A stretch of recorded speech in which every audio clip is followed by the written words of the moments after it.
My guest on this episode is someone whose life story is nothing short of extraordinary.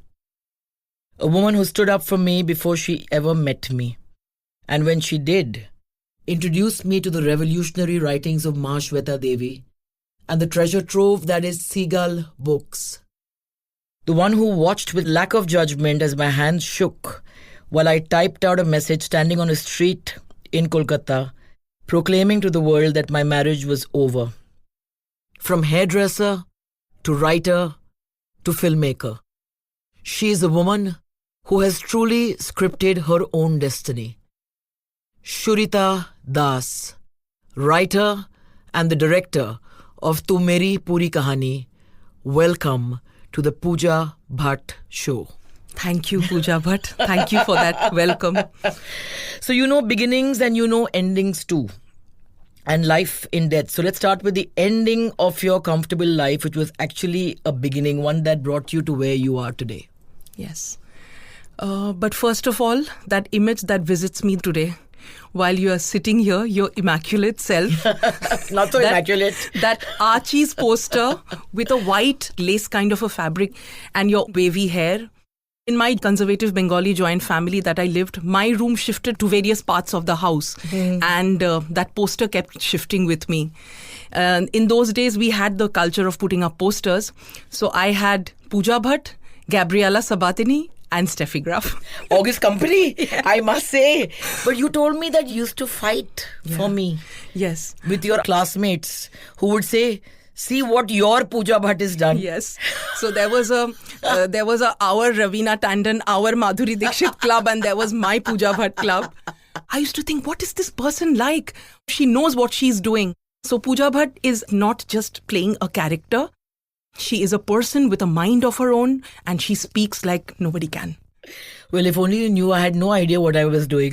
I was a misfit. Yes. And I think you were a misfit too. Yes. And it was one misfit recognizing something of herself in another misfit. If she's there, if she's doing so well, I have a chance in the world. But tell me, where did this all begin for you? I mean, you know, this whole thing about you have to be an insider to make it in movies. I think you just bust that myth completely, Surita. You came from a town which, of course, was very rich with regards to its culture. You started writing stories. I did my graduation in English honours from Calcutta University. Oh God, I'm intimidated. Then my father had the foresight to say that you should study business management. I don't know why he said that, but I also did not want to do masters because I loved literature beyond putting it inside a syllabus. By the time I had finished my graduation, I thought a master's degree will not let me fetch that love for literature that I have. I can pick up all the books, read, and I can write also. Writing is something that I wanted to do since I think I was 11 or 12 years old. I come from a conservative joint family. In Bengali families, you know, the younger people are normally people who stay quiet. Like we come from a culture where you're usually supposed to look down, or when an elder is speaking, not speak back at all. So I found the pen and a diary to be a very easy mode of communication. I felt all those words that are bursting to come out, let me put them down. So writing was a necessity for me. It was self-expression for me. But I was not a very brilliant student. My marks were not too good. And my father said, you should do an MBA. It will give you some kind of a semblance as to what you want to do for the rest of your life. So I was doing a marketing specialization with this college called Wigan and Lee Business School in Calcutta. I had also met someone with whom I think I wanted to spend the rest of my life. I thought I wanted to. But while that course was coming to an end, I was also in a two-mind of I am signing up for a marriage or an institution where I'm expected to only be that much and not beyond that. My limited understanding for writing at that time told me, you just want to write. So you keep reading and you just write. For yourself? Yes, for yourself. I thought that was all of it.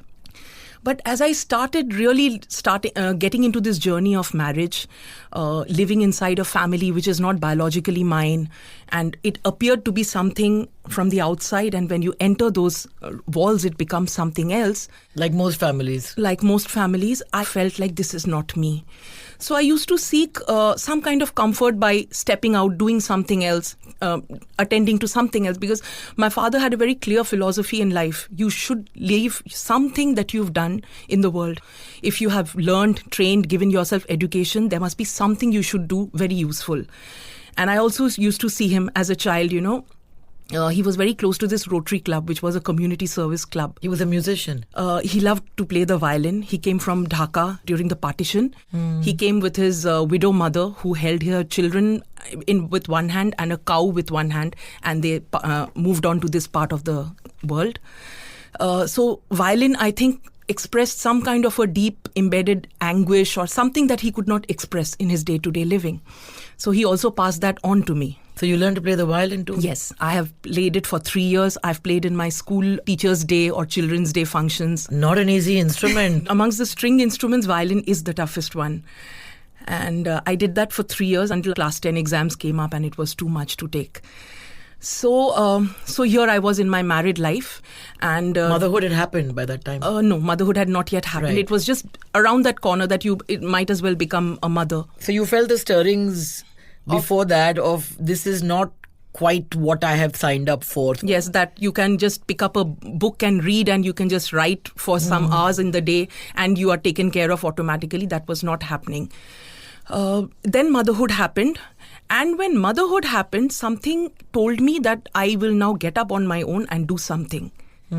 So I got in touch with a friend of mine. Actually, she had invited me.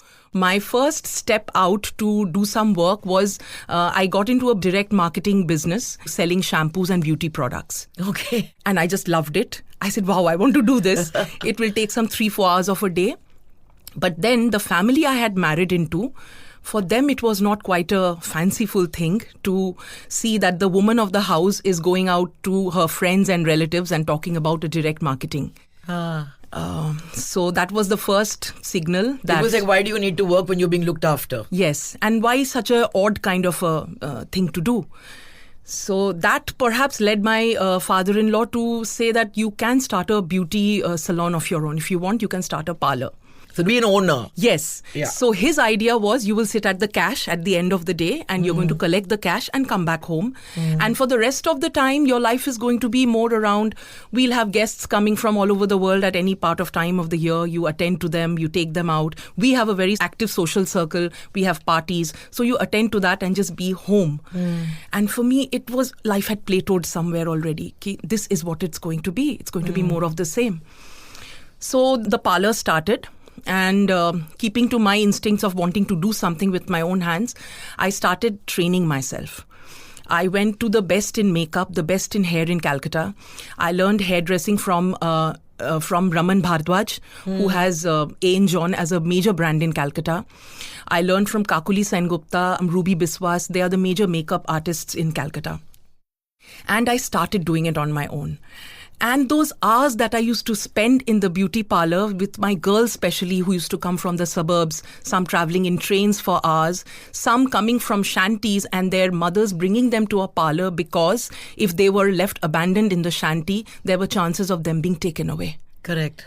So I had a world of my own. I felt like I had set up a world of my own. So you trained these girls? Yes, I trained them. And I had grown a clientele by then who essentially came to me because it's just not a haircut that I did or just a beauty consultation that I did. I used to sit with them, listen to their lives. And honestly, I think that is the time when I actually touched life. I think I touched life the closest when I was in my beauty parlor. I can't tell you the anguish of these women who used to come. Married women, young girls just getting into corporate jobs, various kinds of pressures on them. To look a certain way. To look a certain way, to feel a certain way. So I think I learned more of life in my tiny beauty parlor. But my girls used to say, you do all the talking, you do all the consultation. Please don't tell them how much they have to pay because we have to earn our salaries too. So you'd be waving off the... So I was bad with that. One girl would come and say, but ma'am, I just finished my salary. And I was like, okay, then you pay half of this. So after a point, my girls got very cautious and they said, you do all the talking and consultation part. Please leave the payment part to us. I was bad with that. When you have a client who comes to you, you work with what you have. Yes. You're not going to be telling somebody who's sitting in your chair that, if your face was a certain way, I could have done that. You work with what you've got. Yes. And I think that you made this film with the best of your ability. And your gaze was so respectful. Yeah. And you said, and I will work with the givens. Yes. And make the givens shine. Yes. So I think your training as a hairdresser stroke makeup artist served you well while you were directing. Every moment I used to tell myself, just trust those eyes that used to work in that salon relentlessly. Do hair straightening, do makeup for a girl with a lot of patches on her face or who wanted to look the best on her wedding day, given her limited attributes. And because my salon was not in a very posh place, I had a mixed clientele, women from various socio-economic backgrounds. So that is why I completely trust those eyes and they can't lie. How long did you do this? 7-8 years. I started it as Queen's Beauty Salon. Queen's Beauty Salon, I love that. Then it became King's and Queen's Hair and Beauty Salon. Then from one salon with 2 sections, it became 2 salons. Oh. And by then I had my daughter. I remember my daughter was born the same day as my son, 22nd August. And October, the month of Durga Puja, is a very big time for Bengalis. And that is the best time for the salon to earn its living. So despite a cesarean, I said, I'll do that haircut. I'll do that extra grooming that you need for the season. And things changed when I was 38, which is exactly 11 years back. Mr. Proshenjit De, your father's friend. In whose home I met you for the first time. So Mr. De had asked your father to come for the opening ceremony of his Durga Puja Pandal. By then, in my own personal life, I had kind of segregated my life from the so-called family life. I had done a book editing course from Seagull. I was exposed to the European literature of Seagull by then. And I told myself, you cannot step out of these boundaries and you have 2 beautiful children. Make the best out of it and live your own world. So I set up a routine for myself. I used to wake up at 5 in the morning. I set up a tiny table outside in the veranda with pictures of writers. And I used to write there for 1.5, 2 hours. Irrespective of where that writing was going to go, I sat at the table and wrote every morning. And then following the children's going to school and my going to the salon, taking care of what's happening in the home. Of course, I was not in the best of books with my husband and my father-in-law at that point of time. They felt you were too ambitious. Yes, they felt that after you've achieved all of this, now you are trying to get towards something which you don't need to. You are fine. You are just, there's this beautiful painting that you've done with your own hands and now you are trying to destroy it. Why do you want more? Was Why? The question. Yes. Yeah.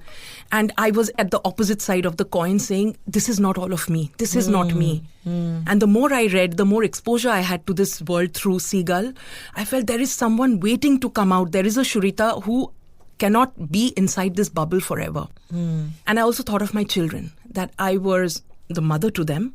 I had gifted them this life of luxury, but they were inside a bubble where probably their sensibility would not grow inside this.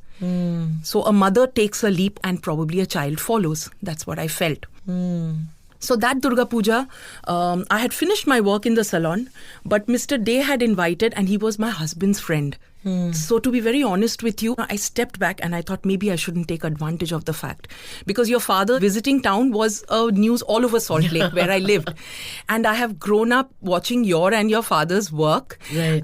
Shab Ke Jage Hue was like an anthem I used to hum every evening while going back home. Because that is when the switchover happened. From that magical tiny salon to going back to that stipulated household. That's my favorite song from Tamanna. Yeah. So I thought, am I going to stand in a crowd and watch Mr. Mahesh Bhatt cut a ribbon? So I told myself, no, I don't want to do that. I had earlier met you at Mr. De's house. I wanted to have a feel of having met a person. So I told Mr. De, I'm a little busy with my salon. Then later, again at around 8:30, he called. He said, Shurita, I'm bringing Mr. Bhatt to your puja pandal. You did not come to mine. You better come and show him yours. I was like, okay, I'm coming. I got ready. My husband was also ready. And I clearly remember he said, you don't have to come. It's okay. I'll show them. I said, no, I have to go. And we got into Mr. Day's car. And the first memory of your father is a back shot of his head. He was sitting in the front seat. And while we were going to the Durga Puja, he said, "Hungry, Mr. Day, I'm hungry." That was the first line I heard. So Mr. Day said, "Yes, sir, after we visit this pandal, surely." And then he introduced me and my husband. And it was very kind of Mr. Day, who knew that I was not in the best of relationship with my husband. But he said, "Shrita, I want you to tell Bhatt Saab, what is it that you do?" So I said, "Sir, so I have a salon." He said, No. Tell about that writing that you do." So I took a pause and I said, "Sir, I cut hair with my left hand and write with my right hand." Wow. I felt that would sum it all up. So then he later got off from the car and I showed him the pandal.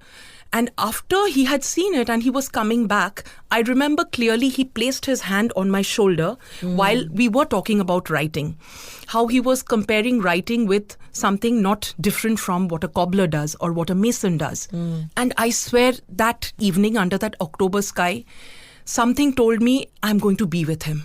There is no logical explanation, but I clearly felt I'm going to be with him in some way. So when the journey up to the car came to an end, I said, "Sir, can I have your email? I would like to send you what I write." I knew that I did not have what we call as an elevator pitch to present to him, but I had a space and I used to every day write about that space.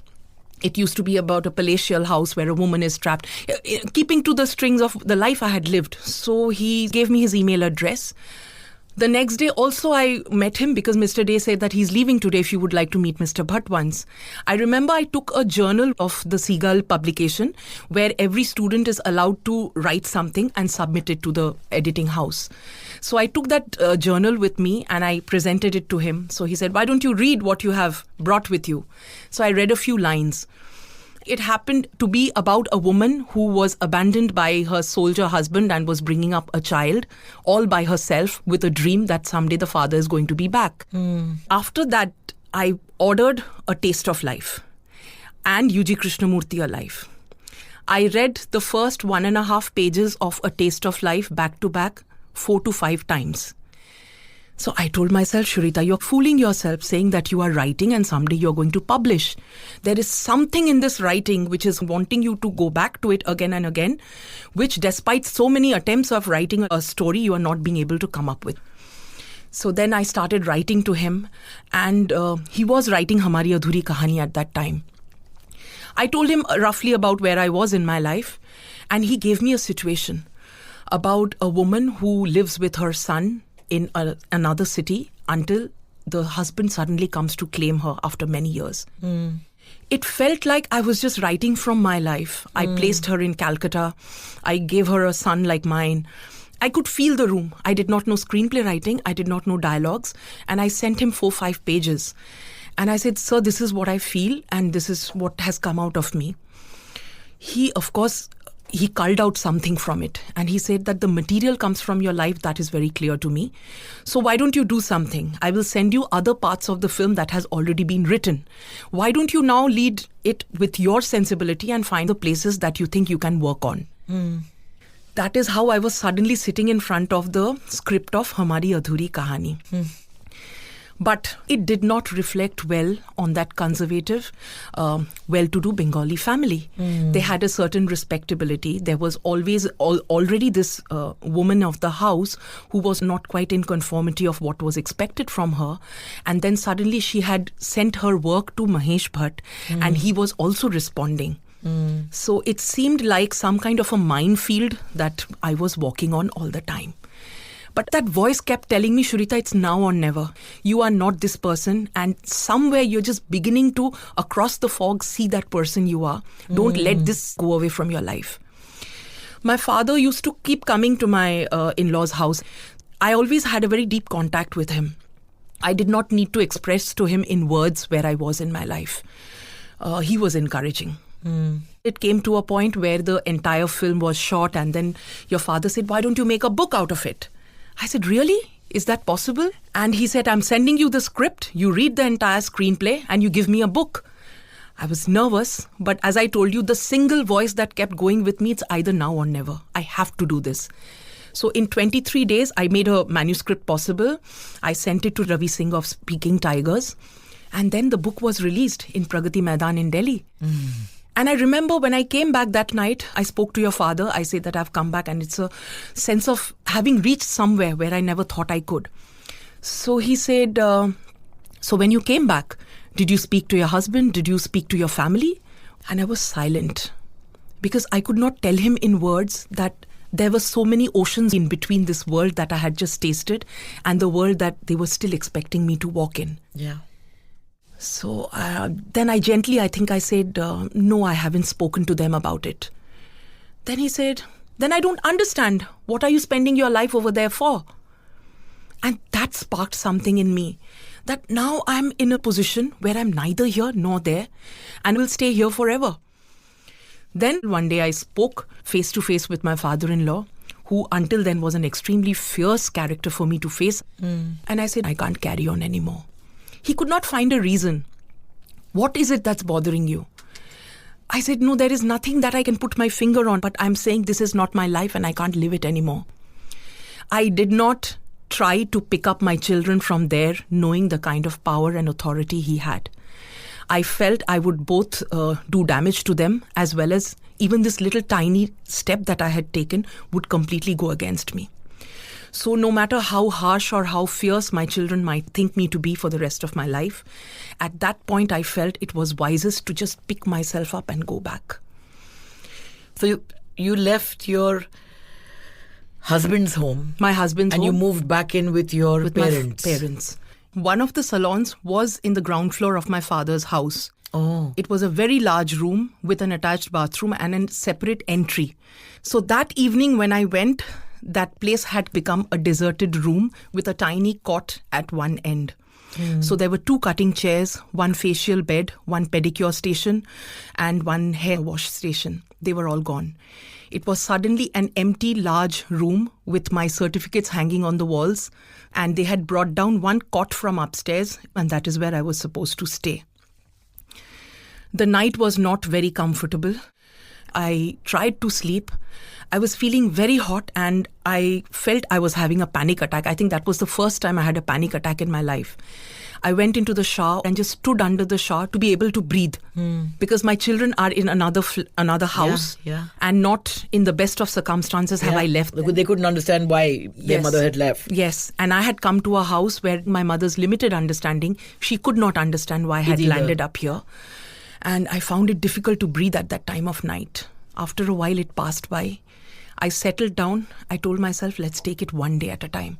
I have only this much ability to see and understand life. I signed off whatever I had. So I was not an owner of that salon anymore. I had handed it over to my husband. And the one in my father's house, that was non-existent. I had closed it down. At that time, I did not understand why my father told me to close them down because I thought I still did not have a running income. But as the days passed, I realized he wanted me to fully attend to what I wanted to do, instead of giving myself a false security of still something being there. And your mother, you said, could not understand your decision. So when you say that with her limited understanding, is that what you mean, that she couldn't understand why you would give up this comfortable life? Yes. And, a very scary part was for me to come back to a house with my mother because I did not have the most comfortable of relationships with her. She came from South Calcutta. And South Calcutta is a different culture. North Calcutta is a different culture.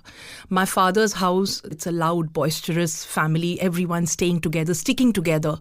She came from a family where speaking softly, putting everything on the table very neatly, these were major assets. And I was a troublemaker. I was never good with my studies. I loved reading all the time, but that did not mean that I brought marks for mathematics and chemistry and physics. And that worried her? That worried her, and there was a kind of scare all the time in me. I understood that she was coping with a lot of differences. She could not put up with the culture of the house she was married into, and that left her with me.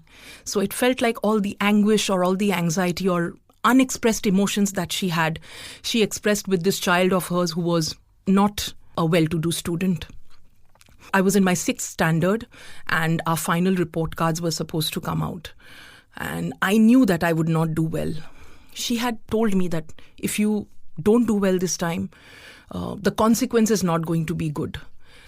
So I went to school, and after tiffin break, our report cards were distributed to us. We had a lot of Keralite Christian teachers in our convent. So my teacher's name was Miss Celine Thomas. She gave me the report card, and there were multiple red marks in my report card. And by then, I had made up my mind that I don't want to go back home today. When I look back at that afternoon, I don't know how I could just pick up my school bag, water bottle, that report card, and leave school. I walked through that afternoon several times later in life. So the school gets over at 3 p.m. The school buses are on the right side. And I started walking towards the left. And I really did not know what is on the left side of the school. I just started walking to the left. Alone? Alone. After a while, I started hearing loud honks of the school bus. And I knew it was my school bus calling for me. I was the only student who was still not there in the bus. I continued walking. After a while, the bus honks stopped. And I started taking a very narrow lane. I had saved some green grapes from my tiffin. I don't know why I saved it. And I felt hungry and thirsty. So I sat down on the staircase of a house and I had those grapes. I had about 30 rupees in my bag because those days we did not have pocket money with us. It must have been left over from something. And I still told myself I'm not going back home. I'm going to make it somehow. Then gradually evening descended. Everything started darkening and I started feeling a little cold. Then I started walking again. The road seemed unending, but my energy or my enthusiasm of moving away from home was gradually depleting, and I started feeling scared for myself. Then after a point of time, I told myself, you have to stop. You don't know where to turn back, but you have to stop. I stopped and I looked to the right. There was a little house with a little garden in front of it. I don't know why that house called me of all the things. I opened the front gate. I went inside. I rang the doorbell. A woman came out with beautiful long hair and a baby in her arms. And she said yes. And by then, I had removed my school tie and my school ribbon. They were very typical of the convent. You know, our ribbons, we were not even allowed satin ribbons. There was a particular nylon wide ribbon. And I had removed my tie because it had the Auxilium Convent emblem on it. So she said, are you from the neighboring convent? I said, yes. So she said, yes, you want anything? And I said, do you have some work? So she said, what work? I said, can you keep me in your house for a house help? She immediately went inside and she called her husband. So her husband came and they said, please come inside. And they made me sit on the sofa. And we used to have a school calendar. You know, that school calendar is supposed to have your details of your address, father's signature, father's phone number, everything. So that gentleman said, can you give me your school calendar? And I knew that the game was up. But that one moment when I felt that I have completely touched something called a bottom and I can't move up from here, felt helpless, completely helpless that day I felt. Then after a while, my father came. We did not speak in the car much. He later told me, you realize that it hurt me a lot, right? When the school bus came and you were not there. So then again, from that moment onwards, between me and my mother, that became a major chord of anguish. Why did you bring shame to your father? Why did you bring shame to us? So when you got married, she thought that finally this problem child has settled into matrimony, has 2 kids, and she couldn't understand why you would give this comfort up. Yes. And you were back at her doorstep. Yes. With everything going for her, why does she need to say that it's not working for me? The same question was asked to me. What is wrong with your marriage? Yes. Is there somebody else? Yes. The first question. Yes. I said, no, there's nobody else. Then why are you ending it? It's been 10 years. So I said, I've lost myself. I forgot who I was. Yeah. I need to reclaim that woman again. Yes. Nobody could understand it. Yes. If I now look back, I see it like a montage. It just flew by. The children eventually came here. My mother settled down despite her immense differences, and still till date she can't understand. How can someone just pluck herself out and live another life completely? And I took up a place for myself in Calcutta. It was in Sector 5. Sector 5 is where all the offices are. So I used to pay 10,000 rupees rent every month. I brought all my books and I settled over there with my laptop.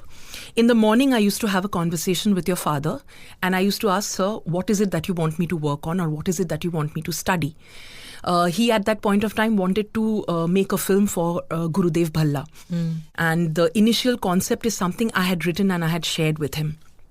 So he told me the films that I needed to watch or the books that I needed to read. So sitting in that office, which was just one room and one washroom, I used to tell myself that I have come for this work and from 10 to 5, I'm going to work. And then I'll go back home by when my children will be there and I will spend the rest of my evening taking care of their studies or whatever. So I'm telling it very clearly now, but at that time, every step, every second used to feel very scary. I can imagine. Because the place I left was not a very easy place to leave. Yeah. And when you stay inside a place, you usually forget that there is a world out there. We find ourselves in cages and it takes a long time to realize that the lock is actually on the inside of the cage. Yes. So this was around the time when I was there. Remember during the recce of Cabaret? Yeah. That fateful day. And you and my father were in one car. I was with Kosti and Anshuman Male in the car in the front. And Yes. I think Bombay Times called my dad and said that, is your daughter's marriage on the rocks? And I said, stop the car. And I jumped out on the sidewalk. Yes. I still remember that sidewalk, beautiful, decaying Calcutta, where beauty and decay is in the same frame and it just merges so beautifully. And I took the phone and my hands were shaking. And I remember you looking at me. And I said, I'm going to put it out there that my marriage is over. I'm not going to give anyone the privilege of sniffing around my life and breaking a story. Yes. And then I told my father, my hands are shaking. And he said, you would not be human if your hands were not shaking. And I said that, to all of those who care, and especially those that don't care, I am ending my marriage after 10 glorious years. And that's all the information you must have. And then we walked into Seagull. And we bought lots and lots of books. With equal ease, you admired the paintings. You told Naveen, I want this. Yeah. And I was like, yes, just a few minutes ago, this woman just took the most major decision of her life. And with equal elegance, she's just buying this and that. Yes, that's what life should that's be. That's what happened. And then we put the TV on and every ticker of every news channel had Pooja Bhatt ends a marriage. And the next morning, all the newspapers had me on the front page. Yeah. So that was around the time when you were living in that studio workplace of yours. Yes. When did the big decision to come to Mumbai happen? First of all, the decision to divorce did not come from me. My husband one evening suddenly turned up and I think he thought I would backtrack or feel scared. So he very casually said that, so things are not working between us. So let's apply for a mutual separation. At first, I thought I didn't hear what he said.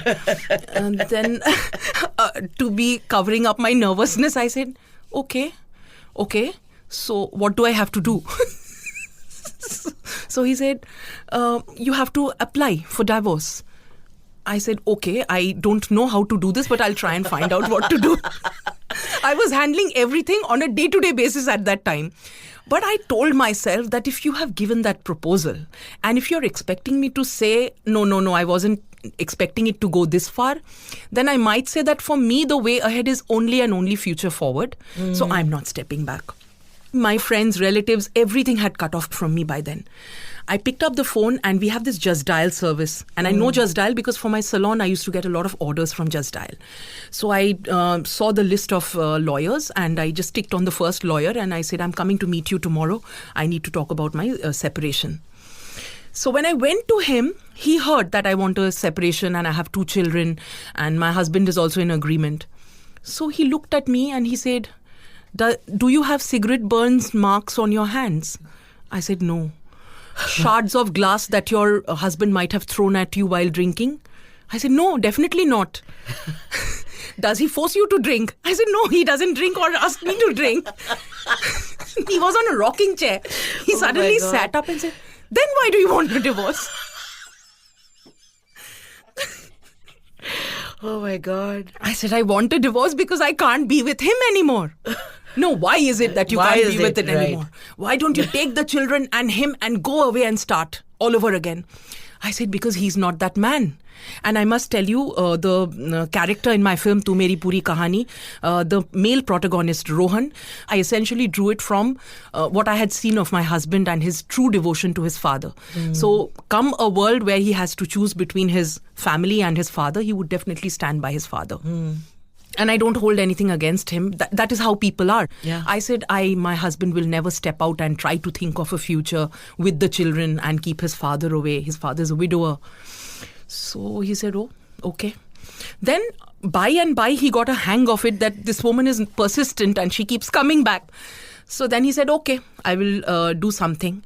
And all that while I knew that my husband knew whom I had spoken to, who is the person handling the case. You'd kept him in the loop. Yes. Right. And I knew they were not going to make it easy for me. So I had to make 3 journeys back and forth from Bombay to Calcutta. And I could not understand why this mutual divorce case, which is settled and ready to be signed by both parties, is not happening. So I realized that it was also a kind of interference from the other side to be able to delay it. I mean, considering he came to you Yeah. and said, let's do this mutually, you had to go and file. Yes. So the game was very open and clear to me that it will be very transparent and I'm going to find out what's happening. At that time, I let nothing stop me. I said, okay, take it on. I just need to move ahead and I need to step forward because I want to step forward. So they tried to tire you with the process, but you refused to be. I refused to be. At that time, my routine started with staying 3-4 days in Bombay and going back for the rest of days to Calcutta. I used to come and sit while the Z team used to come. They used to talk about this film called Ab Raat Guzarne Wali Hai. It came from a piece that I had written and had shared with your father in the beginning about a boy from a regal family in Calcutta whose good days have passed and the mother has to sell the property. And he tells himself that no, it's my patriarchal value that I won't let this house go. Let me go to Bombay and find a way to do something. And around that, we started building a script. So I used to come for 3-4 days. The music used to happen. The Z team used to come and talk about it. It used to be very exciting. I used to look forward to that. Over a year, the project developed. Everything was ready. But as it happens in this industry, you would know better than anyone that it takes what it takes. And finally, they pulled the plugs from the project. But by then, your father had already started something on television. So he said, do this. I said, sir, I don't know anything in film. I also don't know anything in television. So he said, learn. As simple as that. Learn. So I was suddenly in this room of 4 to 5 writers who have been writing television for years. And they used to just create episode after episode. And I used to sit and wonder that while we acknowledge literary writing, it takes more to month after month write episodes, churn out story, listen to that unfriendly note on a Thursday from a channel saying that it did not get the TRP, correct. Kill that character, reinvent that person, bring that back to life. So when Namkaran happened, I was facing a lot of challenges of placing myself in Bombay. While the production paid for me as a visiting writer, they said, well, we can't give you anything because you're starting and you're learning. And Bombay is an expensive city. Yes, and I had lived a certain lifestyle and it gets a little difficult to change your lifestyle rapidly. They sound very romantic in books and in films. The reality is something else. The reality is something else. So then your father also suggested that you're working for them. You are going to be here. So why don't you tell them that when the money comes for the work that you're doing, you'll adjust. I said, okay, that is also possible. So everything happened on that basis of that one thing that I had done, that no matter what happens, I'm going to keep working.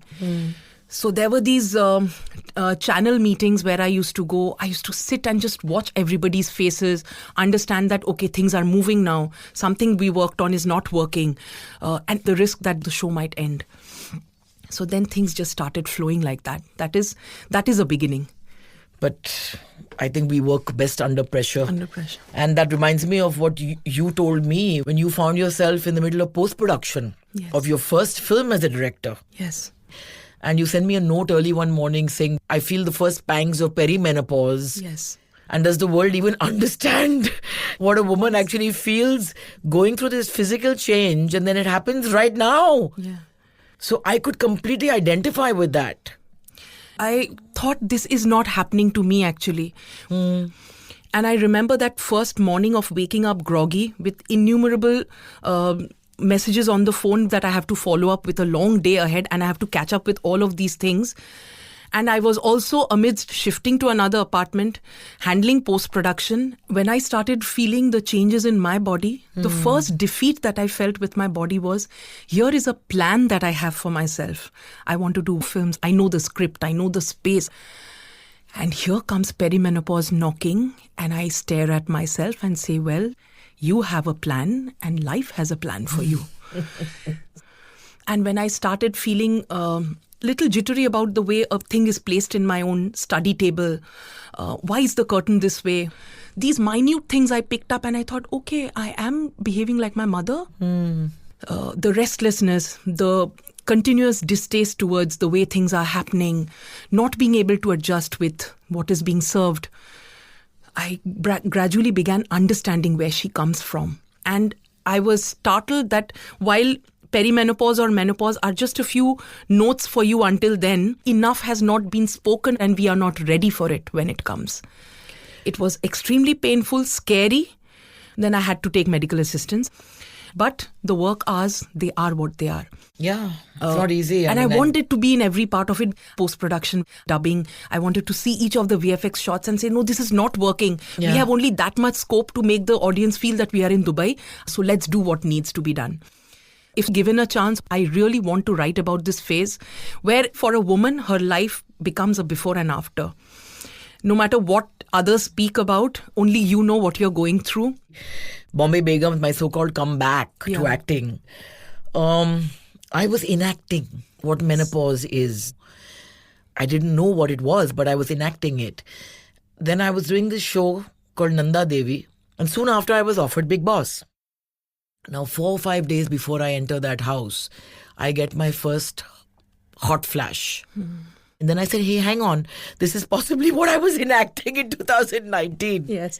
And then the question was that can I go into a space, which is the most mass show in India, where there are 222 cameras trained on you? Yes. And I almost said no. Then I said, I'm not going to allow this to paralyze me. I'm going to brave it. And the first couple of weeks were not easy. And then 2 weeks into it, I found a large lump on my breast. So I said, okay, let's just watch to see whether this is going to subside. I've got 6 weeks to endure here. Yeah. It didn't subside the week after. I said, let's wait another week. The week after, no change. And they say that if you have a lump and it's not hurting, then you must worry. Yes. So then I said, okay, I've got 2 more weeks to go. I can't possibly die in 2 weeks. And then they decided to extend the show. So I said, hang on, I need to then let them know. They immediately got a doctor in to test me, etc. And then I was told that you have to go to the hospital to do a series of tests. So I was taken out blindfolded. And while I'm doing my sonography, the doctor complimented me on how well I played the part in Bombay Begums and how I enacted menopause. And here I was getting a test to figure whether I had breast cancer.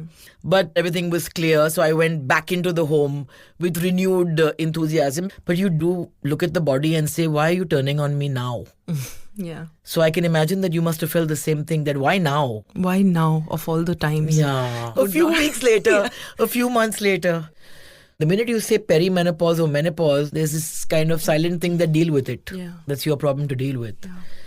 So wow, post-production on your first film, the pangs of perimenopause, and then a release that was half-hearted. I don't consider that theatre release as a release at all. It is like a formality, something we had to step over.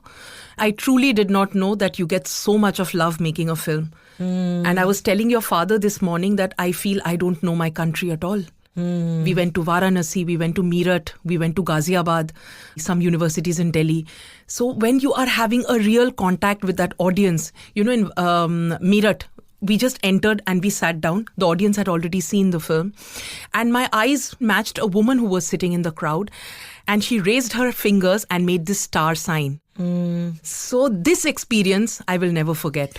You're supposedly an outsider. Yes. Who came in, wrote a book first, worked with television, found yourself on a set writing dialogues, working with Mahesh Bhatt on Sadak 2, then directing your first film, being part of the marketing meeting, sitting with experts.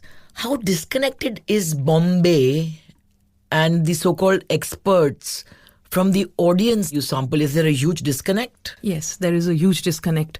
What is called marketing, sitting inside air-conditioned rooms and on Apple laptops, and what is told to you is going to be a marketing scheme or a marketing plan that is laid out before you. It is probably within, someone has in his head the demographics of that place where he or she lives. Right. It's probably from Lokhandwala to Bandra. Or from Juhu to Bandra. That is not where India is, and that is not where we made our films for. So we found our real audience there, in those crowds that cheered, that whistled, that laughed when they needed to laugh.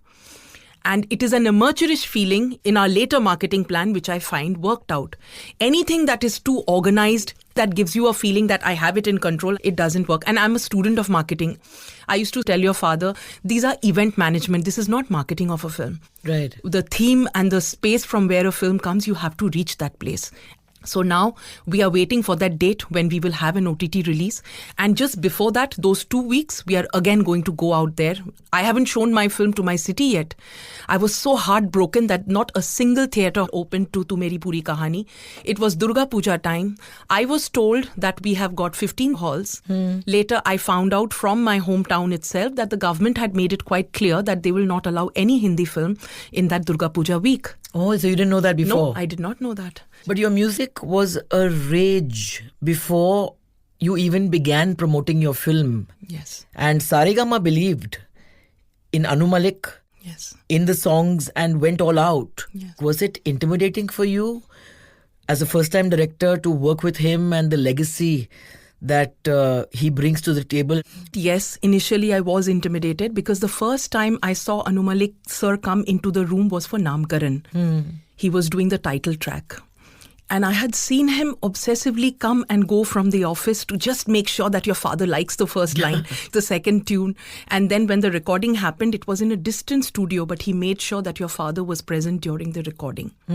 So I understood that he has an obsessive way of doing things. Very passionate. It's very passionate. Shweta had a bank of songs that she had written. Which song was this? This is the title track. So she had the lyrics before the tune came. Tu Meri Puri Kahani. Your father did not create a pressure on him of making an entire song.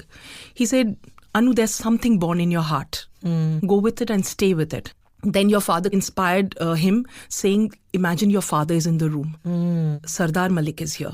That gave him a different depth, a different level. The music comes from the emotional depth of the characters of the story. I told your lead actress that, you're going to long for music like this, to get this sort of music with this depth in your first film. I said, taras jaogi tum. Yes. So he drew from you, drew from your newness. Shweta's lyrics are largely responsible for everything sounding so fresh and new. Yeah. It became a strange amalgamation. And after a point of time, I started calling him Malikda. There used to be these old black and white Bangla films we used to watch. And there used to be one tall patriarch in the house who used to see the situation and then give one final line. Well, this is how it is. So he looked to me like one of those patriarchs who knows what he's saying and you cannot challenge him. So I told him, now the relation is born and there's no leaving you. So that itself is... And you were in Kashi on the day of the release at the Jagran Festival, and you got a message from them saying that people loved it and they wanted to repeat it in Meerut. Yes. So the fault does not lie with your film. Yes. The fault lies with the people who could not get your film to the consumer. It was a huge realization that air-conditioned rooms are not the best places to understand what the marketing strategy of your film should be, what the distribution of your film should be. You just have to go out there and reach out and say, we've come to you. Yeah. If you can't come to the theatre halls, we'll come to you. So what's next? I want to draw out from that part of me, that being in me, who could not attend to her children probably when she really wanted to, because she had to make a choice. And they made choices on their own and moved on. There's this Bengali teacher who used to teach my children. She told me that, Shrita, you're doing a great mistake by not sharing your story with your children. Yeah. You should sit them down and tell them how you one day picked up yourself and first walked out. And then one by one, how they walked out and how things have become how they have become. You should tell them. So now when I met my son after several years, he came here. He assisted you on your first He assisted film? me on my first film. While that love is still there, I can feel that a lot has flown in between, which I cannot bridge right now. So I feel that this film that I want to work on next is going to be giving me the chance to revisit that space, Right. make those wounds alive again. I would love my son to be on my set so that those moments all become real. The way I've seen you and your father work from real life feelings, real life spaces. I'm very sure that I only want to make personal films, even if that says that you can make only that many films. No, but you taking that decision to just follow that piece of your heart, that voice inside that said right, and how that was held against you, and how you were looked at Yes. when you decided to leave. But if you hadn't left, your children would not have been able to spread their wings really. So I think someday they'll look back and realize that. My daughter, the person she's become, who has a mind of her own, she writes, she wants to do cancer research. I don't think she would have been the same person if I wouldn't have picked her up. I mean, to put it very ruthlessly, I just picked them up from that bubble of their grandfather's plush world and brought them to the austere world of my father and my mother. And then even after a few months, I left. So they were taken care of by my house help Champa, the fierce girl from Sundarbans who has helped bring up my Who's children. been like a second mother to your children, Yes. yeah. I've seen videos of your daughter. She's a brilliant dancer. And you say now she wants to do cancer research. Yes. But what you've done beyond anything is that, when they talk about generational trauma, Surita, Yes. you pulled the plug on that. Yes. You said, I'm not going to continue that. For both my children. Yeah. And then my son, he refused to go with his grandfather to a business management college in Bangalore and said, no, I'm going to go to my mother. I'm going to find out what she does and I'll do that. And that was just something that came from him. You Yes. didn't at all try to influence that. No. I'm thankful that generational trauma did not pass on and they became independent individuals. Yeah. And then also, through all of this, what we didn't talk about was you lost your father. Yes. When it was first diagnosed, there first comes a stage of disbelief that no, it is not happening to my father. It is not happening to him. Then you gradually realize that yes, it is happening to him. Then comes the stage of how much time do we have. So we had 6 or 7 months and it was a complicated blood cancer where the bone marrows stop producing red blood cells. So the doctor told me very clearly what is going to happen after what. And to an extent, blood transfusion will help, but because he's already 73, we can't do any kind of bone marrow transplant, which is an orthodox solution to the situation. So that is when I really saw him stand up and say, you are not coming back, because he knew I was already thinking of it in my mind. I thought, this is my father. This is the man who has taken me to every Calcutta book fair from the time I grew up. This is the man who taught me music and told me to keep my ears and heart open to music. This is the man who taught me that on a Sunday, even if your other friends are sleeping, you come with me to a suburb in Calcutta and help people by opening a tube well pump or a medical camp. I can't do it. But even before I could tell it to myself, he said, you are not looking back. You have taken 2 children on your back. You have barely opened that door that takes years for people to open, and you are not coming back. So I used to mark my going to Calcutta on those days when he would get his chemotherapy. And I made a video on one of those visits and sent it to your father, in the morning when they are just opening up that chemotherapy unit and there's a children's section where they have curtains with cartoons on it. They were playing Ashiki song, blaring Ashiki song. I said, sir, this is how life continues. Your song is a hope. Your song brings some kind of fresh air inside this room. So I used to watch him take the chemo, and of course he was gradually fading away. That last afternoon with him, I'll never forget for the rest of my life. And what keeps me grounded, apart from your father's very clear way of seeing life is the smell that day I smelled when I was sitting in the cremation ground. And I told myself, that is my father burning. That is the man who has stood and told me that I have to become something in the world. That is his flesh burning. And at the end of that process, there is a ritual where you have to go down. It's kind of a basement of that cremation ground, and you are handed over an earthen dish in which the ashes are there. You have to later take it to the Ganga, flow it and whatever.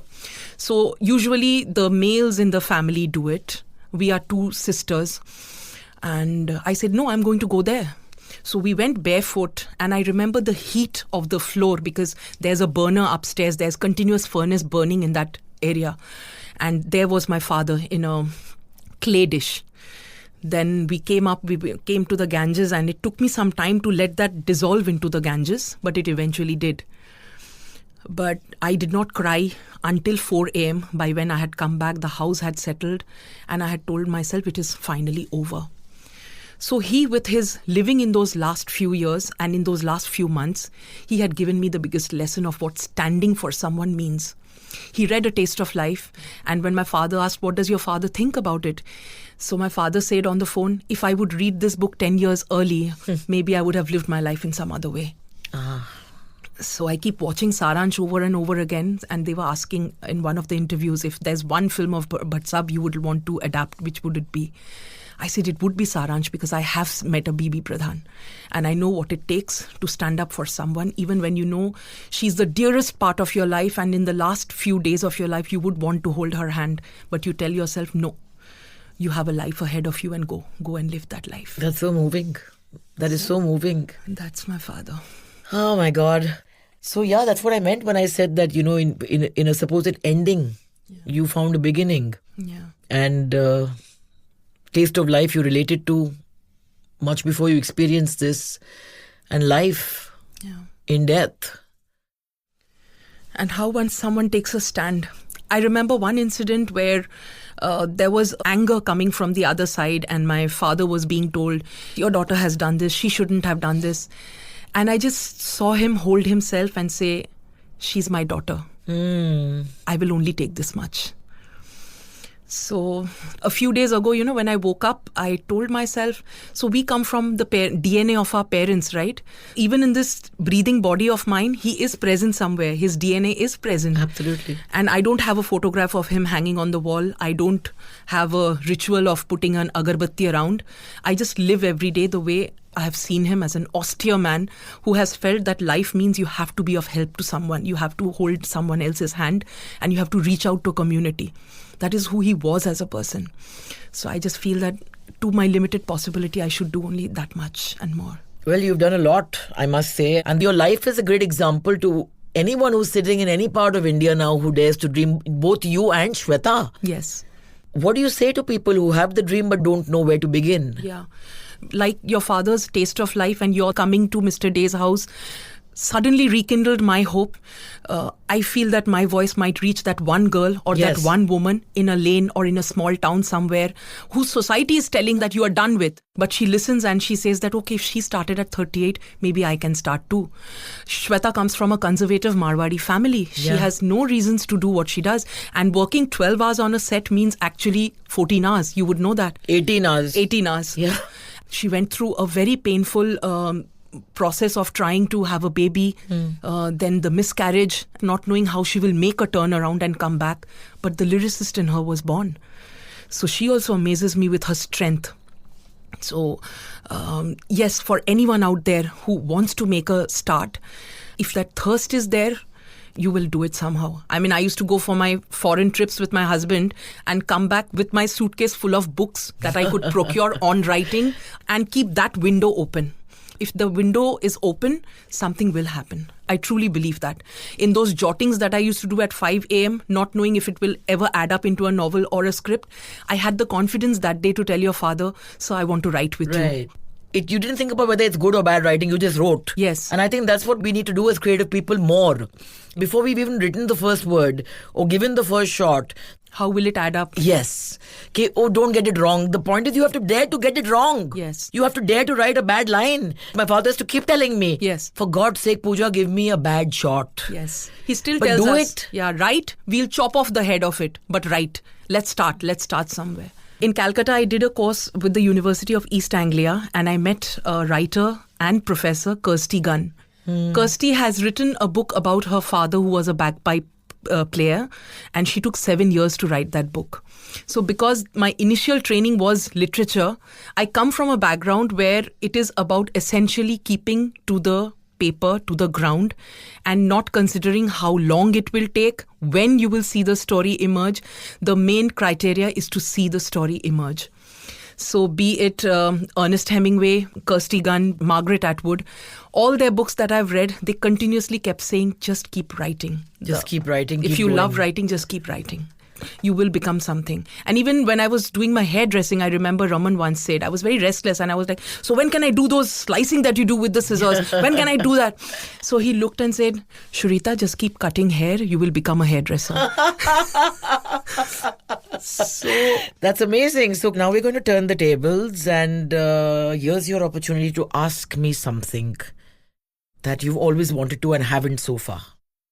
I am already working on this sensitive space of that time when I abandoned my children and then a possibility of a reunion, and how the reunion, unlike a film's last scene, is not full of only sweet cheer and it has multiple streams running through it. So I am not asking, I am actually expressing that I'm really, really hoping to explore that personal space with you. So you're basically asking me to say yes to your next film. Yes. And I say yes. Now you tell me. What more could one ask I don't for? even want to know what the script is. I'll just show up. My eternal poster girl. I can't tell you from that Archie's poster to this table what it means. Now I can fly to the moon. Thank you so much. The Pooja Bhatt Show is produced by Mammoth Media Asia and Epilogue Entertainment and distributed by iHeart Podcasts. The executive producer is Jonathan Strickland.